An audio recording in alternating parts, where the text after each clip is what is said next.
Nah, menurut Pak Supahar, kelebihan bucidar dibandingkan bahan yang lainnya apa aja Pak Supahar? Oke, sebelumnya selamat siang para teman-teman belajar bonsai.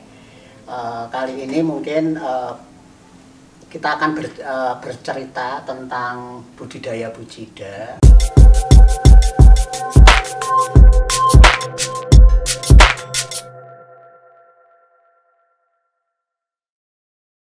Bucida ini mempunyai kelebihan perantingannya, perantingannya itu sudah zigzag, Zigzag, sudah zigzag. Jadi ini sudah membentuk tajuk-tajuk langsung, gitu. Langsung ya. Iya, tinggal kita nanti kalau pengen meliuk-liuk ya kita tinggal memainkan dengan kawat atau apa. Ya. Tapi tanpa dikawat pun sebenarnya secara alami sudah indah, sudah zigzag. Oke. Itu kelebihannya. Kemudian dari sisi daun, okay. Sudah sangat kecil sekali, jadi nggak usah mengecilkan, sudah kecil sendiri. Oke. Itu kelebihannya. Nah, ini karakter bucida ini kalau kita lihat yang apa? Mungkin mirip atau masih satu jenis dengan yang ketapang itu, Pak? Kalau di Indonesia mungkin kita sudah mengenal ini ketapang kencana ini ya. Tetapi kalau ketapang kencana itu sangat besar, ya. Nah, besar. Kalau di bonsai ya tentu saja agak sulit karena dia akan tumbuh membesar, kemudian dia akan tinggi menjulang, gitu ya. Tinggi menjulang. Nah, bucida ini adalah versi mininya. Ya, versi mininya. Daunnya persis. Daunnya bentuk zigzagnya persis. Nah, cuman yang membedakan adalah bunganya, mungkin ya bunganya ini berbeda, ini agak seperti anting itu bunganya, seperti giwangnya ibu-ibu gitu. Itu. Nah, itu yang berbeda. Kemudian dari sisi pembesarannya itu kalau bucida itu sangat luar biasa lama dibanding dengan ketapang kencana yang versi Indonesia. Ya. Gitu. Ada durinya Pak untuk bucida? Ada durinya di sini, durinya. Tetapi ketika kita perhatikan di antara duri itu nanti akan muncul cabang lagi. Oh, tumbuh di duri. Nah, ini di pucuknya ini akan muncul. Jadi jangan dipotong kalau ada durinya, dibiarin. Nanti yang mati saja yang kita potong. Oh, gitu. Oke, karena nanti akan muncul ini bunga pucuk-pucuk baru. Oke. Pak Supahar, ini bucida kan sering ada nama lainnya juga ya, Pak? Iya. Ada orang menyebutnya itu bucida spinosa. Kemudian ada yang menyebut itu nama ilmiahnya itu ya. Nama ilmiah, nama latennya itu bucida spinosa. Atau orang menyingkatnya bucida sp. Kemudian ada orang menyebutnya black olive. Black olive. Tapi sebenarnya kalau saya nggak setuju kalau ini orang menyebut black olive. Iya, karena ada jenis lain. Karena ada black olive yang lain. Tidak seperti ini ya black olive itu. Kita mungkin agak rancu gitu. Terus itu lagi, Pak, ada yang menyebut geometri. Oh iya, tris, geometri tris. Kenapa disebut geometri tris? Itu karena ini batangnya itu zigzag itu. Sehingga membentuk semacam geometri. Maka orang menyebutnya geometri tris. Oh, begitu. Gitu. Tapi ya supaya tidak salah ya kita sebut aja bucida spinosa gitu. Untuk bucida ini Pak Supahar, budidayanya melalui apa aja yang mungkin Pak Supahar udah nyobain? Sahabat belajar bonsai bahwa untuk membudidayakan bucida ini ada beberapa cara, ada cara generatif, ada cara vegetatif. Kalau generatif kita bisa menyemai bijinya. Semai biji. Nah, kemudian kalau secara vegetatif itu kita bisa menggunakan cara cangkok. Nah, kalau stek saya kok nggak merekomendasi ya selama ini. Tapi bisa? Ya pada dasarnya bisa. Tetapi ya sulit, harus punya keahlian khusus gitu ya. Atau persentasenya? Ya persentase untuk hidup itu misalnya kita mensetek 100 mungkin tumbuh 2 gitu. Oh begitu, berarti sangat kecil. Tetapi kalau kita menggunakan cangkok itu bisa 90% lah kira-kira akan jadi. Oke. Jadi rekomendasi Pak Supahar pakai dari biji? Dari biji atau cangkok. Kalau kita menginginkan bentuk yang sesuai dengan harapan kita ya kita pakai biji. Pakai biji kalau mau liukannya seperti apa gitu bisa kita setting dari yang tumbuh dari biji. Tetapi kalau cangkok itu ya karena habis cangkok itu batang sudah kaku. Udah keras. Ya paling tidak kita hanya bisa berharap ya 80% dari keinginan kita yang kita inginkan gitu. Berarti maksud Pak Supahar kalau dari biji nanti bisa diliuk-liuk? Iya, bisa diliuk dan lentur sekali. Batangnya sekali. lentur sekali kalau itu dari biji. Oke. Nah, untuk dari biji dan dari cangkok Pak Supahar, untuk pertumbuhannya gimana? Kalau pertumbuhan itu kalau dari cangkok itu relatif cepat. Sama seperti induknya nanti tumbuhnya itu seperti induknya. Tetapi kalau dari biji ini sebagai contoh ini umur kira-kira hampir 2 bulan ini. Hampir 2 bulan. Ini hampir 2 dari bulan. Awal ya dari awal semai sampai tumbuh. Ini baru kira-kira 3 cm. 3 cm. Oke. Iya. Jadi 1 bulan mungkin 1 cm tumbuh. Tetapi ini sudah langsung pecah gitu ya. Begitu dia tumbuh. Oh, langsung bercabang gitu langsung ya? bercabang. Ini sudah bercabang 3 ini. Iya. Jadi bisa kita kondisikan kalau kita ingin membuat pakai biji. Itu kelebihannya kalau biji. Cuman ya itu harus ada satu hal ya kalau dalam belajar bonsai itu adalah sabar dan sabar. Oke. Untuk cangkok sendiri, Pak Supahar pakai media apa? Kalau saya nyangkok, ini contohnya di sini ada cangkokan ini sudah 2 minggu dari cangkok. Nah, ini nanti tumbuh akar itu kalau saya ngambilnya nyangkok itu agak ke arah ujung, itu 2 bulan kita sudah bisa panen. Oh, maksudnya kalau lebih muda? Lebih ke ujung, artinya tidak harus muda. Lebih ke ujung itu karena nutrisi kan mungkin banyak kesuplai ke arah ujung dulu baru kembali ke bawah. Oh iya, oke. Jadi kalau di ujung itu bisa 2 bulan sudah siap panen. Oh, oke. Cuman kalau agak ke bawah itu ya paling enggak ya 2,5 sampai 3 bulan kita baru bisa panen. Ya agak lambat. Termasuk lama. Iya, termasuk lambat. Medianya Pak Supahar? Ini full kokopit. Full kokopit aja. Full kokopit aja. Jadi kita pakai bungkus es itu, kita taruh kokopit, kita potong, kita sobek, kita jepit pakai kawat. Ya, cepat proses kalau seperti itu. Itu untuk cangkok. Untuk semainya Pak Supahar, medianya pakai apa? Kalau semai itu saya pakai pasir aja. Pasir kemudian toppingnya itu pakai kokopit. Pakai kokopit. Jadi bijinya kita panen yang sudah coklat itu, kemudian kita jemur. Setelah kita jemur sudah rontok gitu. Setelah dirontokin dijemur, kemudian kita semai di pasir. Full pasir ya? Full pasir, kemudian kita topping pakai kokopit. Jadi kokopitnya untuk nutup ke atas supaya tidak dimakan semut. Ya, biasanya penyakitnya di ladang itu semut. Ya. Nah, biasanya berapa hari mulai tumbuh ya kira-kira sabar 1 bulan itu sudah mulai ada kecambahnya, udah kecambah 1 bulan. Penempatannya gimana, Pak? Full panas. Full panas langsung ya? Full panas langsung, tidak di tempat yang teduh. Karena kalau bujida itu kalau di tempat teduh itu nanti tumbuhnya kalau bahasa Jawanya nyacing itu loh. Nyacing itu batangnya memanjang gitu, terus daunnya agak kurang rapat. Tapi kalau di tempat panas itu kecil aja udah daunnya banyak, ini udah berapa puluh ini ya kalau sekecil ini. Ini langsung panas saja. Langsung panas ya. Cuman nanti penyiramannya ya agak sering disiram gitu. Nah, biasanya berbuah atau untuk bujida ini bulan tertentu atau sepanjang tahun? Sebenarnya kalau tidak kena hujan itu buahnya sepanjang tahun. Nah, ini juga sudah berbuah, cuman karena sering kena hujan itu membusuk. Tapi yang terlindung ini jadi buahnya. Oke. Untuk cangkok, media cangkok, turun cangkok, media awalnya pakai apa, Pak? Kalau cangkok itu saya pakai kokopit full, terus setelah panen cangkok kita potong, kemudian kita tanam di ini sekam, kemudian pasir kali ini, tidak pakai pasir Malang, sekam, pasir kali sama kotoran kambing. Oke. Penempatannya gimana, Pak, supaya di awal? Penempatannya 1 minggu saya taruh di antara pohon-pohon yang lain, tapi tetap kena matahari sedikit. Oh begitu. Kemudian setelah 1 minggu ini cangkok 1 minggu dari pindah. Jadi ini akarnya belum kuat. Dari turun cangkok ini 1 minggu, ini akarnya belum kuat, tapi sudah muncul daun baru. Iya. Ini 1 minggu dari turun cangkok. Oke. Nah, untuk media makannya Pak Supahar yang di pot misalnya seperti ini, medianya pakai apa untuk bujida ini? Kalau ini mungkin kalau tanpa atas itu pasir Malang. Tetapi sebenarnya ini campuran antara di bawah itu ada, paling bawah itu saya kasih kok daun-daun, daun-daun ya daun, kalau di sini daun terembesi ini yang saya pakai.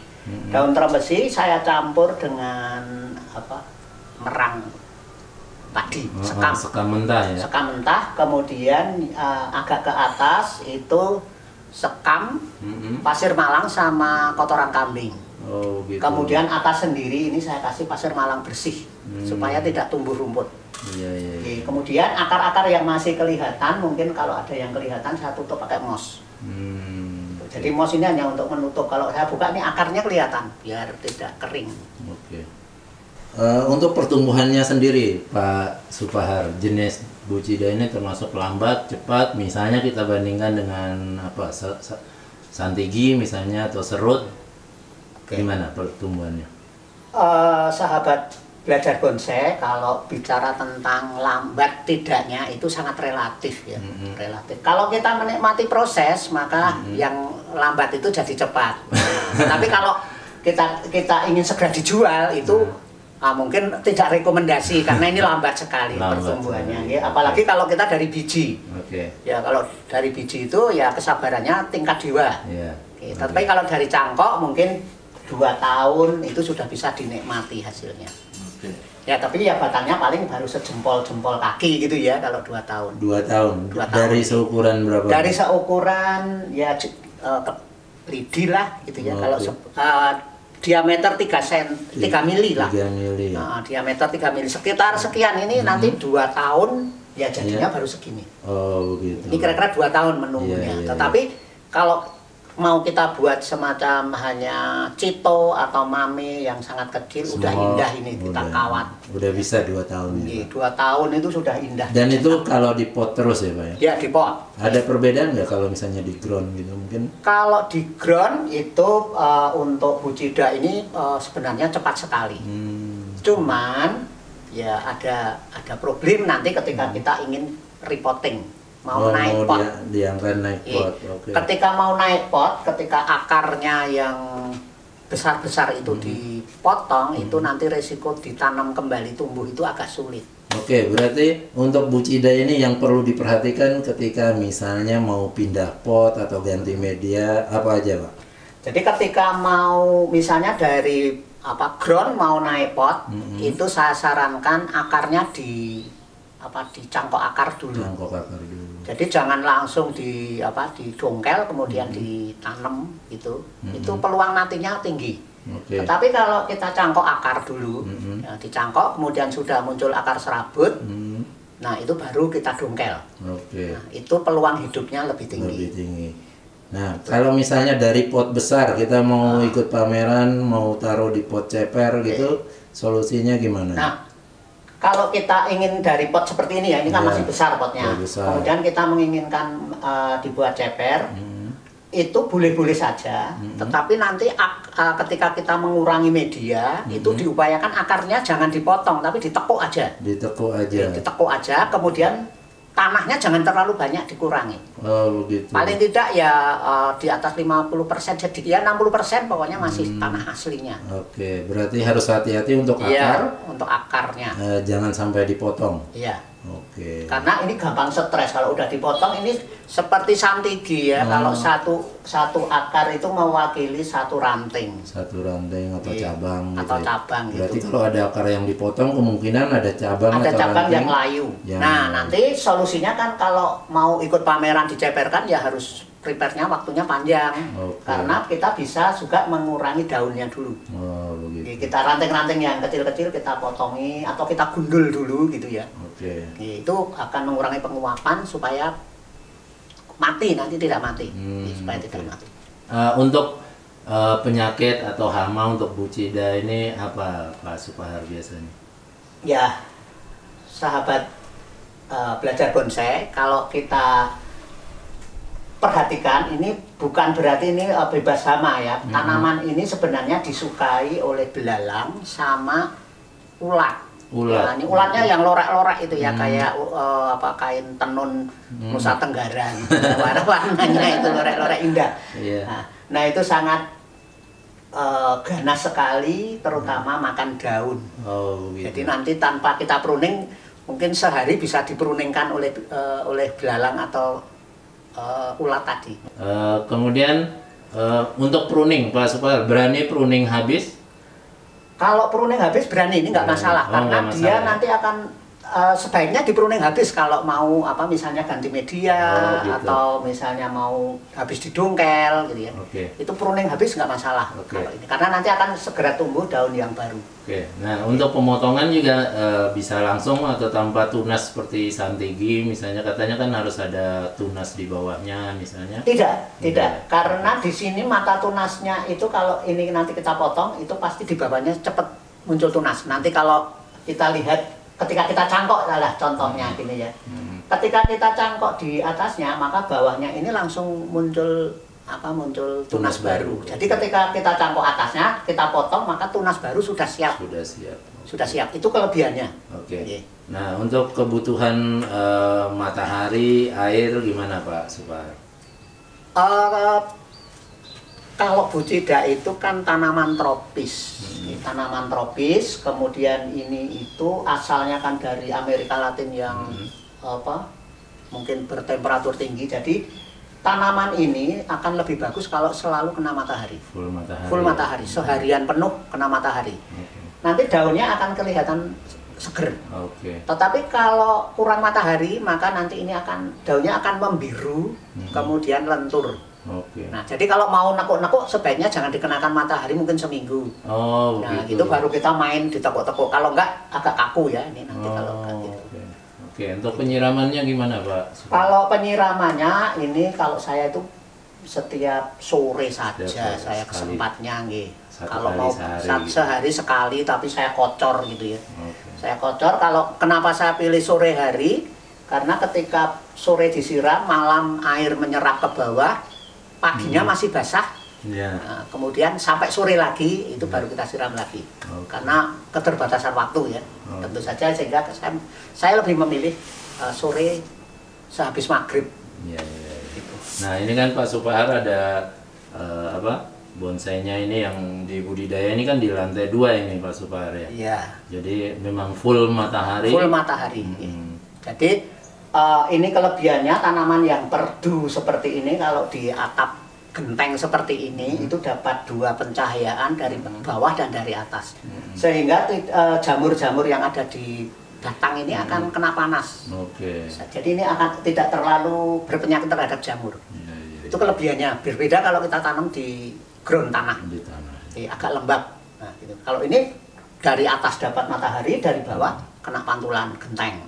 Jadi panas. Tapi ya itu tadi penyiraman harus jangan lupa itu ya, karena panas. Gitu. Menurut Pak Supar sendiri untuk bucida ini prospek kedepannya gimana sebagai bahan bonsai kalau Pak Supar melihatnya dengan kelebihannya tadi mungkin? Sahabat belajar bonsai, bahwa bucida itu mungkin masih sedikit asing ya kalau di Indonesia itu dikenal karena ini tanaman impor. Tetapi ketika kita melihat di pameran-pameran bonsai itu sudah banyak yang menjuarai. Artinya tanaman ini sangat prospektif untuk kita budidayakan dan nilai jualnya juga masih tinggi. Masih tinggi. Misalnya kita jual bibit kayak begini ya. Coba teman-teman belajar bonsai bisa lihat di online. Segini ini baru potong dari cangkok paling enggak sudah dijual 60 sampai 100 ribu. Ya kalau satu batang itu kita cangkok 10 kan sudah. Ya cukup bisa untuk beli bahan yang lumayan lah buat ATM kalau mau budidaya. Gaya yang cocok untuk jenis bucida ini menurut Pak Supar. Nah, sahabat belajar bonsai, bahwa kalau bucida itu sebenarnya kalau kita lihat, kalau mungkin yang belum pernah melihat aslinya itu seperti ketapang kencana. Dia tumbuh ke atas, vertikal ke atas dan bercabang kemudian banyak. Di setiap ketiak itu akan bercabang 5. Nah, cabangnya 5. Kemudian naik sedikit cabang 5, naik sedikit cabang 5. Itu modelnya sama seperti itu. Nah, kalau ingin kita bonsai ya tentu saja kita harus mengambil dengan cara cut, ya, memotong, di press di awal di cabang pertama. Di cabang pertama. Nah, di cabang pertama nanti kita bisa mainkan gaya, misalnya gaya slanting maupun gaya yang lain ya, semi gasket. Nah, itu bisa. Tapi kalau mau dibuat formal, itu tadi ya mengikuti cara aslinya tadi. Tapi jaraknya terlalu jauh ya Pak? Jaraknya terlalu jauh, karena kan jaraknya kira-kira ada 15 cm baru tumbuh cabang. 15 cm tumbuh cabang. Sehingga kalau itu mau dipertahankan aslinya, itu kalau mau budidaya. Ya. Ketika kita menginginkan untuk dibudidayakan, maka beli bibitan, kemudian nggak usah diutik-utik. Dilos saja. Ya? Los saja. Nanti setiap tumbuh 5 cangkok. Tumbuh 5 cangkok. Nanti teman-teman belajar bonsai bisa punya bahan banyak. Gitu ya. Itu yang buat. Nah, itu bisa buat ATM. Nanti kemudian bonggolnya yang kita jadikan bonsai. Gitu. Terima kasih banyak Pak Supar udah sharing-sharing tentang bucida dan budidayanya. Misalnya ada teman-teman yang mau sharing atau mungkin minat sama bonsai, bahan bonsai Pak Supar, ada nomor WA yang bisa dihubungi Pak Supar.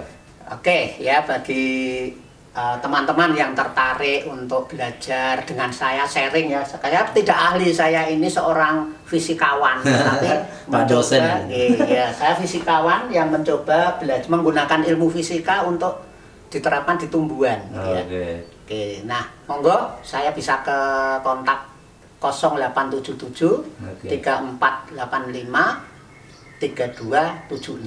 Oke, terima kasih banyak Pak Supar.